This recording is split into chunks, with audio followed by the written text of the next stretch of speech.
Hey, here is a problem from JEE Advanced 2017, and the problem is uses a combination of combinatorics and probability.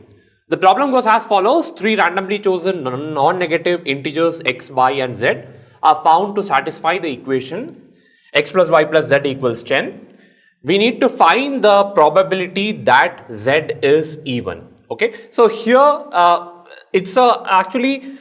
If you forget about the probability part, then it's a well-known problem that of finding the number of integral non-negative solutions for a particular equation of this form.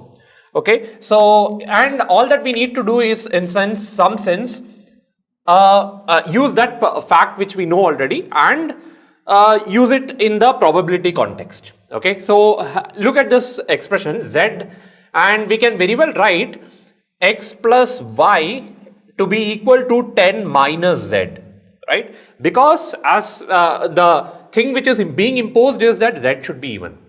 And what are the possibilities for z here? We know that z has to belong to the set 0, 2, 4, 6, 8 and 10. So in total there are 6 numbers which z can take. So what we can do is plug in the values of z starting from 0 till 10 and look at the number of non-negative integral solutions for this equation. Okay, so if you plug in z's value to be equal to 0, we obtain x plus y equals 10 minus 0, which is 10. And have a look at the number of integral solutions for this. For this, we know the well-known formula. So if you consider it as x1 plus x2 plus etc. till xr is equal to n, we have the formula is n plus r minus 1 cr minus 1. So in our case it is 10 plus 2 minus 1 c 2 minus 1, that is the number of variables, which comes out to 11c1. Okay, and the remaining process is just we plug in the value of z equal to 2, and then just let's see what happens. Then we get the equation to be x plus y equals 8. Okay, so we get x plus y equals 8, and for which the number of solutions, you can clearly see it is equal to 8 plus 2 minus 1 c2 minus 1, which is 9c1. Okay, so we have got the relationship. It is 11c1, the next came out to be 9c1. So we can very well predict what are the next few numbers that are going to come as a number of solutions. The next number which we will obtain is 7c1, and for the remaining case, that is when you put z is equal to 6, we expect it to be 5c1, and when z is equal to 8, we expect it to be 3c1.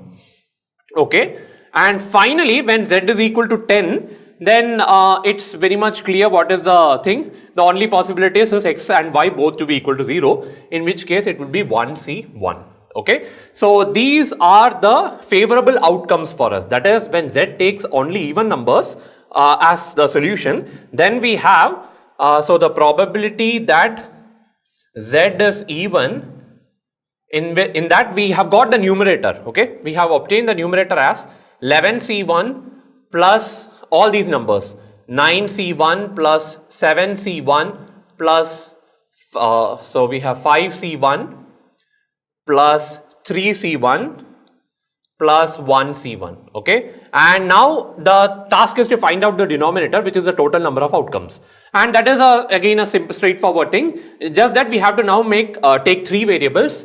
So we have 10 plus 3 minus 1 c, so here it will be 3 minus 1, so it happens to be 12c2. Okay, so simple computation will give you the answer as 36 upon 66.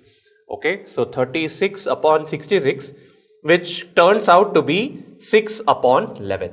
Okay, so the right answer to the problem is 6 upon 11.